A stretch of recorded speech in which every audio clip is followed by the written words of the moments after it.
President Michel Temer, flanked by his economic team, went on television to announce his plan to boost the Brazilian economy. Increased growth, he said, reduced unemployment, less bureaucracy. For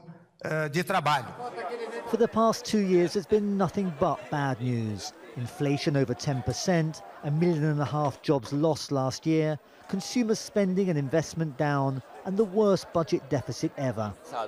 Last year we sold 50% more, so it's really bad for everyone. We were forced to fire a few employees. Usually by the end of the year we hire extra workers, but this year the opposite happened. All agree that drastic measures are called for, but are they the right ones? Are they enough?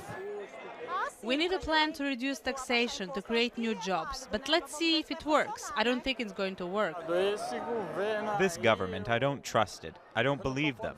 They're maneuvering things behind the scenes. That is not correct. They have a hidden agenda. A reflection of the low esteem many Brazilians have for their politicians and business leaders, with many implicated, some jailed, in a long-running corruption scandal. It's in street markets like this one where the effects of the recession have been most keenly felt, where profit margins are smaller and needs more immediate. It's also here where they're shouting loudest for change, but from politicians and an economic elite in which they have little faith. President Temer has said sacrifices must be made. Yes, there are a lot of people who are going to vote for him. But many analysts say the new measures and the 20-year cap on public spending agreed earlier this week place an unfair burden on the poor. We have to limit and balance the federal budget, but in a way, did they cut where we should cut? I mean, Brazil has more than 20 ministries. We have more than 400 federal agencies and institutions. Couldn't we trim down a bit, cut benefits for congressmen?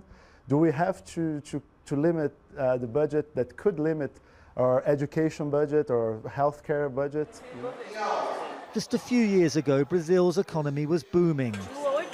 The slump has been rapid. The government says recovery will be a long, slow and often painful process, but is struggling to convince many of its own people that it's qualified for the job. Daniel Schweimer, Al Jazeera, Sao Paulo.